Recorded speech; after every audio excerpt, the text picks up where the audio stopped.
Alright, so Beijing's hutong in transition. A story of bread and bricks. Inside they were packing. Boxes and instruments lay strewn everywhere. Why, I asked. They had to leave this place. Tomorrow it would happen. Victims to be their big glass windows, the glass door, the second floor and the rooftop lovingly decked for barbecues and jamming sessions. He took us up there.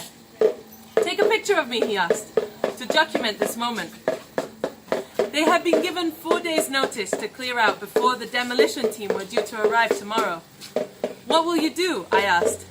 He said they would be moving to the Soho a few blocks down.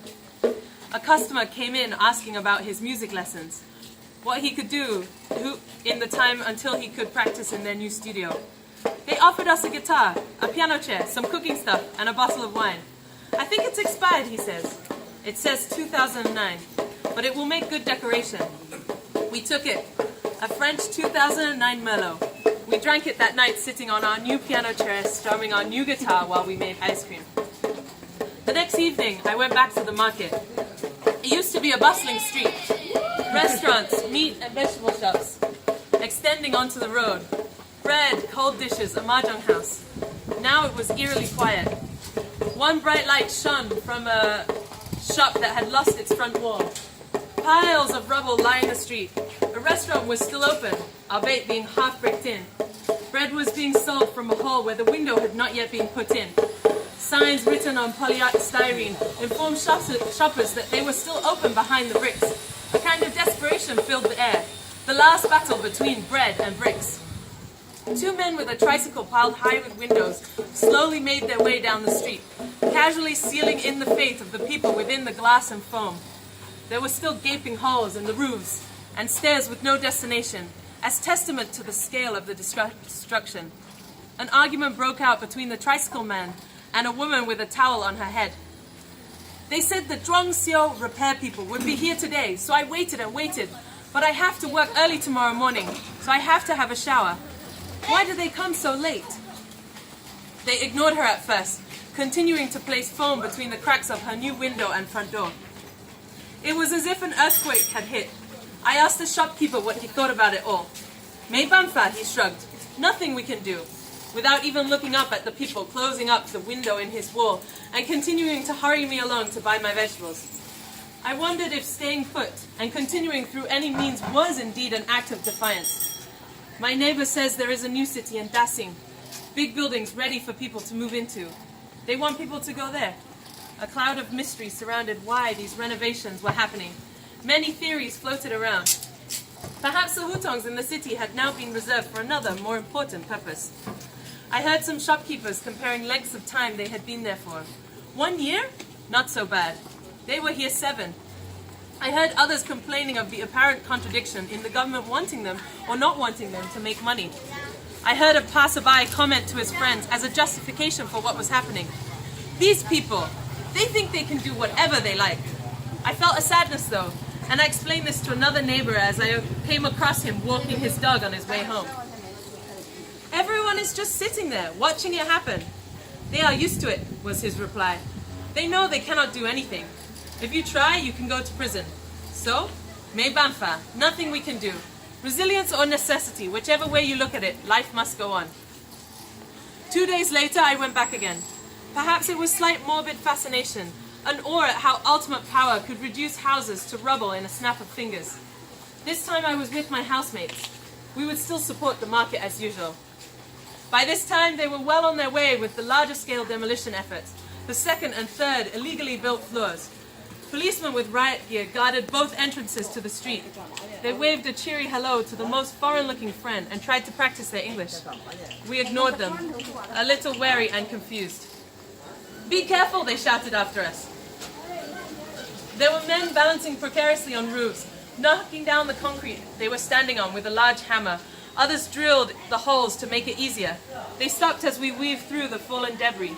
One of them standing on the roof of a destroyed electronics shop, wearing a hard hat and a luminous yellow bib, grinned wildly at our camera, posing with his oversized hammer in his hand.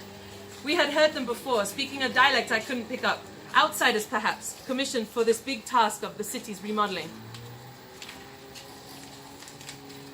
At the market, we met some of the survivors after the storm. One woman whose shop was now no more had restarted selling from a minivan, her bags of vegetables in piles within and stashed down a crack in between a nearby wall. Another had commissioned their 9-year-old child to write a side in English. They asked us how the grammar was.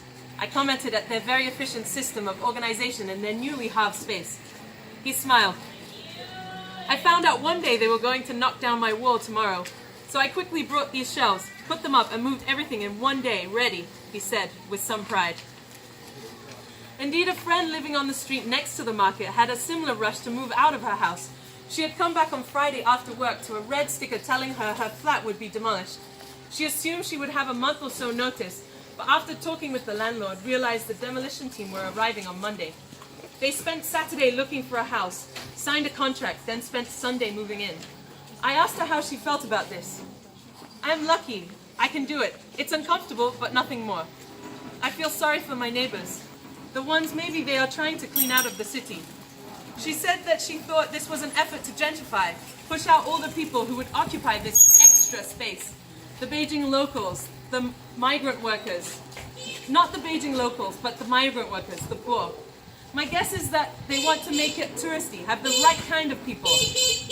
I heard this happen years before in the Tiananmen hutongs. Local residents ousted to make way for the posh showrooms. When I got home, I spoke a bit to my housemate. Seeing this had made her feel very sad.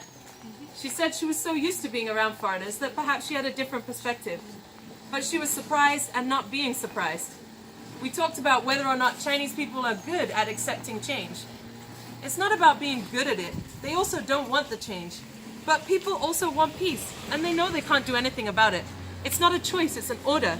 If this happened in other countries, it wouldn't be accepted. But here from the inside, it's normal. People are used to it.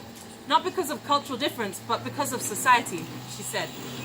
She had helped a friend move house in one day. At first I was angry, but we had to do it so fast, because we have to.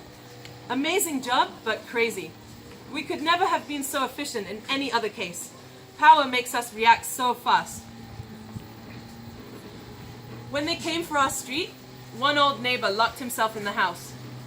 The police came to physically remove him, and then the builders bricked up his door. The old ladies on the street spoke of the waste, of one family investing all their savings into renovating their house, only for it to be turned back into what it was a year later. They talked a lot about the life of the Lao Baixing, the common people, powerless to the decisions made higher up.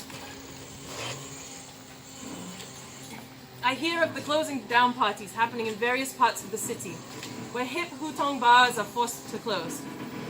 They will probably reopen somewhere else though.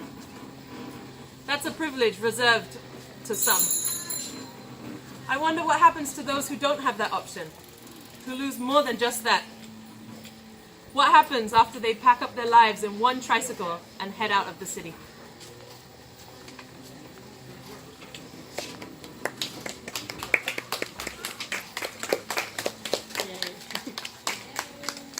Thank you. So is that like a collection?